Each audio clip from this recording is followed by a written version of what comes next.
3 दिसंबर 1984 की वो सुबह कुछ ऐसा हुआ जो दुनिया कभी नहीं भुला पाएगी। दुनिया ने अब तक की सबसे बड़ी और डरावनी औद्योगिक त्रासदी का सामना किया।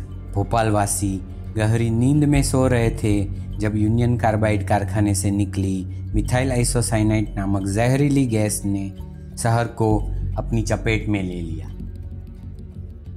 देखते ही देखते जहरीली गैस ने खासकर कारखाने के आसपास रहने वाले लोगों को अपनी नींद में ही हमेशा हमेशा के लिए सुला दिया। सरकार द्वारा जारी किए गए आंकड़ों के मुताबिक घटना के कुछ ही घंटों के अंदर तकरीबन 3000 लोगों की मौत हो गई थी। इस ट्रेजेडी के करीब 4 दशक हो रहे हैं और अब भी कई भोपालवासी इसकी असर से पीड़ित थे और आज भी गैस पीड़ित अपनी कई मांगों को लेकर संघर्ष कर रहे हैं। वाकई में यह घटना औद्योगिक प्रदूषण से होने वाले भयानक अंजाम की ओर हमें इशारा करती है।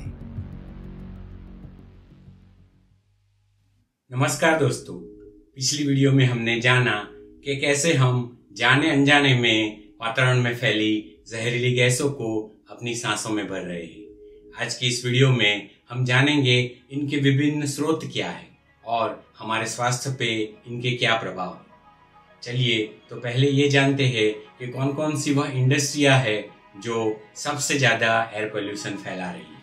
करीबन 1960 और 70 का दशक खत्म होते होते तक दुनिया वाहन व्यवहार के कारण होने वाले प्रदूषण के बारे में अवगत हो चुकी थी। वाहन के धुएं से निकलकर हवा में मिलने वाले nitrogen oxide, carbon monoxide, hydrocarbon और पार्टिकुलेट मैटर को मुख्य प्रदूषक और स्वास्थ्य एवं पर्यावरण पर होने वाली उनकी गंभीर असर का भी पता लग चुका था। इस समस्या के हल के रूप में वैज्ञानिक और इंजीनियरों की टीम ने मिलकर कैटालाइटिक कन्वर्टर नामक एक उपकरण भी खोज निकाला। इस उपकरण का काम था कि ये धुएं में शामिल हानिकारक गैसों को कम कर दे। इस उपकरण में मौजूद कैटालिस्ट प्लेटिनम, पैलेडियम और रोडियम हानिकारक गैसों को कम हानिकारक गैसों में तब्दील करता है।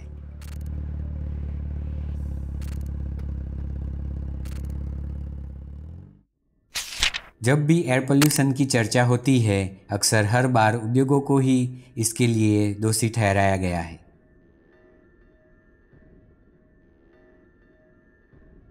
रेजर से लेकर रॉकेट और टेस्ट ट्यूब से लेकर टायर, हर एक चीज़ उद्योगों में निर्माण होती है और अंत में हम यानी उपभोक्ता तक पहुंचती है। क्यों ना हम ऐसा करें कि कौन कौन सी इंडस्ट्रियां है जो सबसे ज़्यादा एयर पोल्यूशन फैलाती है और कौन से वह पोल्यूटेंट्स है जिन्हें यह वातावरण में रिलीज करती है, इन पर चर्चा की जाए। जैसे कि आप अभी ये वीडियो अपने फ़ोन, लैपटॉप या तो पीसी के जरिए देख रहे हैं, एक अनुमान के मुताबिक मौजूदा 30 बिलियन इंटरनेट कनेक्टेड उपकरण उपयोग में लिए जा रहे हैं। अगर यही रफ्तार से ये बढ़ते रहे तो 2025 आते आते ये 5.5% कार्बन उत्सर्जन का कारण बन जाएंगे। नंबर 6 पर है फूड इंडस्ट्रीज़। लेकिन यहाँ पे हम खाना बनाने की बात नहीं कर रहे हैं, किंतु खाद्य सामग्री के पैकेजिंग, परिवहन और उसे कैसे बेचा जाता है, यहाँ तक कि कितने पैमाने पे ये बर्बाद हो रहा है, उससे जुड़े पॉल्यूशन की बात कर रहे हैं। फूड पैकेजिंग में बहुत बड़े पैमाने पे प्लास्टिक का उपयोग किया जा रहा है।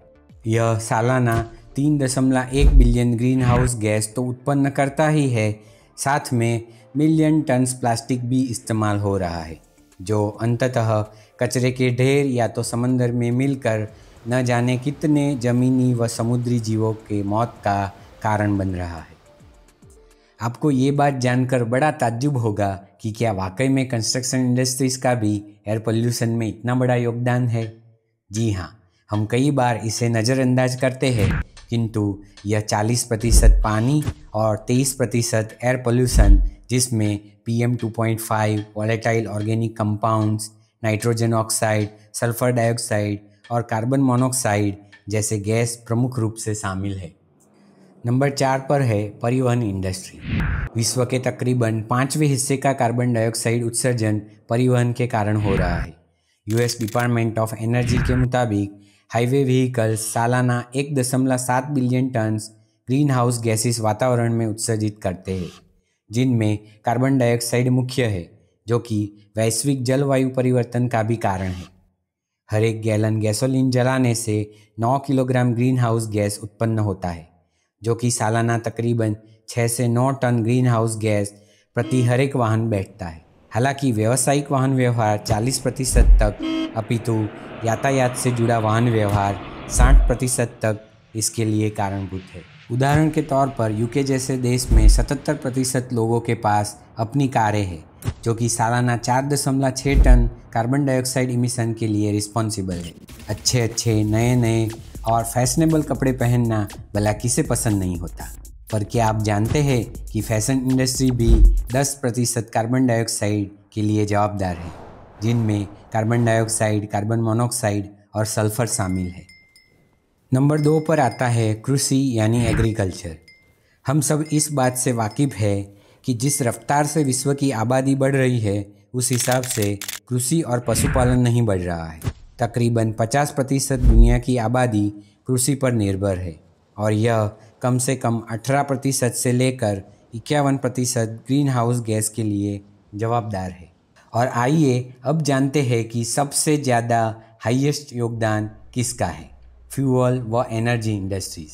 हर दिन 10 मिलियन बैरल से भी ज़्यादा ऑयल पूरे विश्व में इस्तेमाल होता है। कोयला 13.98, ऑयल 11.7 और gas 7.12 billion turns carbon emission के लिए जवाबदार है। यहाँ पे ये जानना बहुत ज़रूरी है कि ना सिर्फ ओजोन और VOC पैदा होने में ये मदद करते हैं, किंतु बेंजीन, इथाइल बेंजीन और एनहेक्सीन जैसे जहरीले रसायन उत्सर्जन के लिए भी ये जवाबदार है। एयर पोल्यूशन के घरेलू स्रोत, जिन्हें डोमेस्टिक एयर पोल्यूशन भी कहते हैं, सालाना अंदाजित 3.2 मिलियन डेथ्स के लिए रिस्पॉन्सिबल है, जिनमें 2,37,000 5 साल से कम उम्र के बच्चे भी शामिल हैं। दुनिया के 1/3 लोग खाना पकाने के लिए खुली आग व चूल्हे का इस्तेमाल करते हैं, जो कि केरोसिन, कोयला, लकड़ियाँ या कचरे से जलाया जाता है।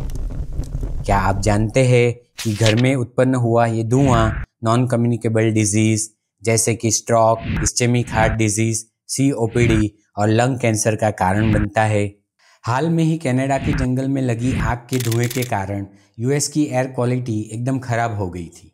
कचरा जलाना, इंसिनरेटर, जंतुनाशक छिड़काव, धूम्रपान, प्राकृतिक सोर्स जैसे कि धूल, मिट्टी, मोल्ड, बैक्टीरिया और न्यूक्लियर एनर्जी भी एयर पोल्यूशन के स्रोत है।